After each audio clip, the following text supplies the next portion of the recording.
வணக்கம்.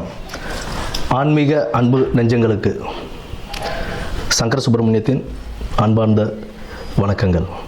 இப்போ நம்ம பார்க்க போகிறது மாசி மாதம் பற்றிய ஒரு சிறிய குறிப்பும், பின்னர் அந்த மாசி மாதத்தில் 12 ராசிக்காரர்களுக்கும் எப்படி இருக்குது அப்படின்றத பொறுத்து தான் இப்போ நம்ம பார்க்க போகிறோம்.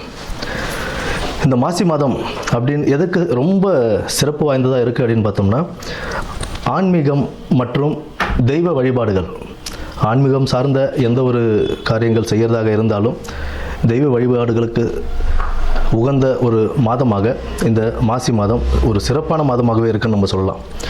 இதில் முக்கியமாக என்ன அப்படின்னு பார்த்தோம்னா, விஷ்ணுபதி புண்ணிய காலம்னு சொல்லுவோம். விஷ்ணுபதி புண்ணிய காலம் அப்படின்றது மாசி 1ஆம் தேதி, அதாவது 13ஆம் தேதி மாசி மாத பிறப்பு அன்னைக்கு நமக்கு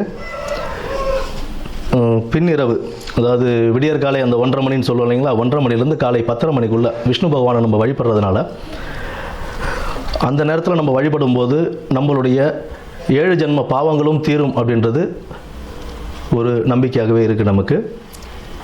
மேற்படி செல்வ வளமும் எல்லாமே நமக்கு கிடைக்கும் அப்படின்ற ஒரு இதுவும் உண்டு.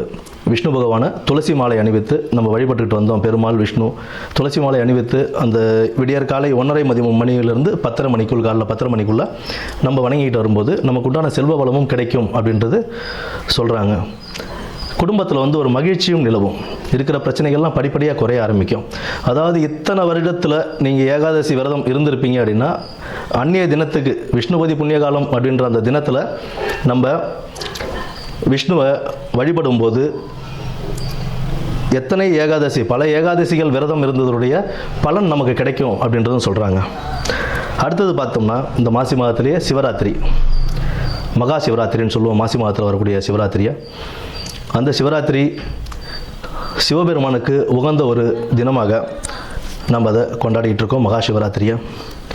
அடுத்து மாசி மகம், அம்பிகை ஜனிச்ச நாளாக அந்த மாசி மகத்தை நம்ம வணங்கிக்கிட்டு வரோம்.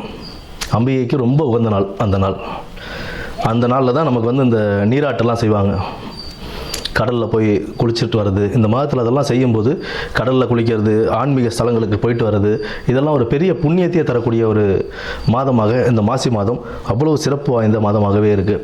இந்த மாசி மாதத்தில் பெண்கள், திருமணமான பெண்கள் தாலி பிரித்து கோத்தாங்க அப்படின்னா அவ்வளோ விசேஷம். அடுத்தது இந்த பூணல் அணிவிக்கும் இதுவும் சொல்லுவாங்க. மாசி பூணல் பாசி படியாதுன்னு சொல்லுவோம். மாசி மாதம் பூணல் அணிஞ்சால் அவ்வளோ விசேஷமாக கருதுவாங்க. புதுசாக பூணல் போடுறாங்க அப்படின்னா, யஜ்ஞோபவிதாரணம் செய்கிறாங்க அப்படின்னா, அதுக்கு மாசி மாதத்தை மேக்ஸிமம் ஆட்கள் மாசி மாதம் தான் தேர்ந்தெடுப்பாங்க. ஏன்னா அவ்வளோ விசேஷமான ஒரு மாதமாக இந்த மாசி மாதம் இருக்குது. அது மட்டும் இல்லாமல் புனித நீராடுதல், விரதங்கள், குலதெய்வ வழிபாடு, இதெல்லாம் நம்ம பண்ண இந்த மாதத்தில், இந்த மாதம் ஃபுல்லாகவே ஒரு சிறப்பான மாதம் தான். ஆன்மீகத்துக்கும் தெய்வ வழிபாடுக்கும் ரொம்ப ஒரு சிறப்பான ஒரு மாதமாகவே இந்த மாதம் அமையும். இனி வரப்போவது 12 ராசிகளுக்கு உண்டான பலன்களை என்னன்னு நம்ம பார்ப்போம். நன்றி, வணக்கம். பூராட நட்சத்திரக்காரங்களுக்கு இந்த மாசி மாதம் எப்படி இருக்க போகுது அப்படின்றத பார்த்துருவோம். சுப காரியங்கள் நடக்கிறதுக்கான ஒரு நல்ல மாதமாக இந்த மாதம் அமைய போகுதுங்க. முன்னேற்ற பாதைக்கு வழிவகுக்கக்கூடிய ஒரு மாதமாகவும் இந்த மாதம் அவங்களுக்கு இருக்குது. தொழிலையும் வியாபாரத்திலையும் கணிசமான வருமானங்கள் ஈட்டக்கூடிய ஒரு மாதமாக இந்த மாசி மாதம் அவங்களுக்கு அமைஞ்சிருக்குங்க. ஆன்மீகத்தில் நாட்டம் உண்டாகக்கூடிய வாய்ப்புகள் உண்டு.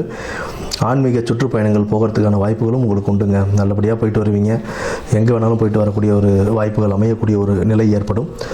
ஆன்மீக சுற்றுப்பயணங்கள் அப்படின்னும் போது புனித நீராடுதல் ரொம்ப நல்லது இந்த மாசி மாதத்தில், அதுவும் சிறப்பாகத்தான் அமையும் உங்களுக்கு. உடல் ஆரோக்கியத்தில் சற்று கவனம் தேவை. தொழில் வியாபாரத்தில் முன்னேற்றம் காண கடின உழைப்பு கொஞ்சம் அவசியப்படுது. அந்த கடின உழைப்பை போட்டு நல்ல ஒரு முன்னேற்ற பாதைக்கு நீங்கள் போகலாம். உங்களுடைய மேல் அதிகாரிகளிடம் சற்று வாக்குவாதங்களில் ஈடுபடாமல் கொஞ்சம் நல்லபடியாக அனுசரித்து போகிறது, சக ஊழியர்களுடன் அனுசரித்து போகிறதும் உங்கள் வாழ்க்கை முன்னேற்றத்திற்கு ஒரு நல்ல வழிகாட்டுதலாக அமையும். மேற்படி குடும்பத்தில் அமைதி, மகிழ்ச்சி இதெல்லாமே நிலவக்கூடிய ஒரு நல்ல மாற்றங்கள் நடக்கக்கூடிய ஒரு மாதமாகத்தான் இந்த மாதம் அமையுது. உங்களுக்கு தொழில் வியாபாரத்தில் மாற்றங்கள் ஏற்படுறதுக்கும், அதாவது உத்தியோகத்தில் மாற்றம் ஏற்படுறதுக்கும், உத்தியோகத்தில் உயர்வு ஏற்படுறதுக்கும், பணி உயர்வு, சம்பள உயர்வு ஏற்படுறதுக்கான ஒரு நல்ல மாதமாக இந்த மாசி மாதம் அமையக்கூடும். உங்களுடைய கடின உழைப்பு உங்கள் மேலதிகாரிகளிடம் நீங்கள் நற்பெயர் வாங்குவதற்கான ஒரு நல்ல ஒரு இடத்தையும் அமைத்து கொடுக்கக்கூடிய ஒரு மாதமாக இந்த மாதம் அமையுதுங்க.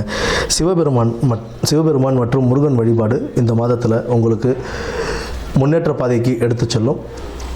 நன்றி, வணக்கம்.